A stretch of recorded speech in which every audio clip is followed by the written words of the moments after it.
Pagsuko o pangarap. Bilang isang manggagawa sa ibang bansa, isa itong mga salita na ito ang personal na mararamdaman mo sa buhay mo, sa araw-araw na dumadaan sa iyo. At sa iyo din nakasalalay kung magtatagumpay ka o makakamit mo ang mga pangarap o gusto mong makamit o marating sa buhay mo.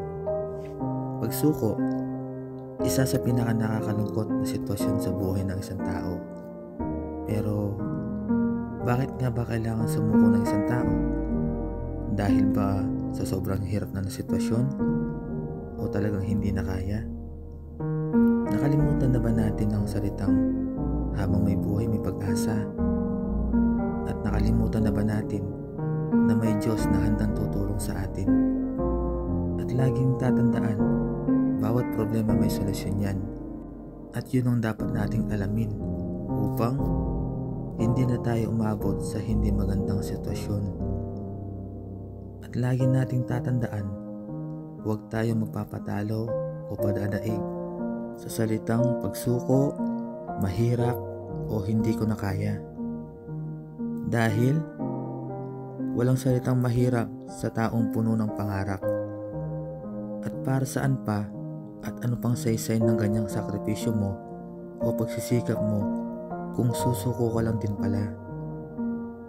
Paano naman yung mga nasimulan mo kung susuko ka lang din pala, di ba? Paano na lang yung mga nalagpasan mong pagsubok kaya ka nakarating dyan? O nga't malayo pa.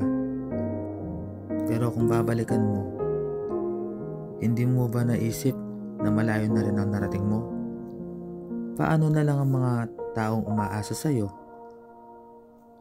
Ang pamilya mo, yung mga mahal mo sa buhay, pati ba naman sila bibiguin mo? Baka naman pwedeng konting tiis pa at ilaban mo pa. Gawin mo inspirasyon yung mga taong umaasa dyan sa tagumpay mo. Walang sukuan.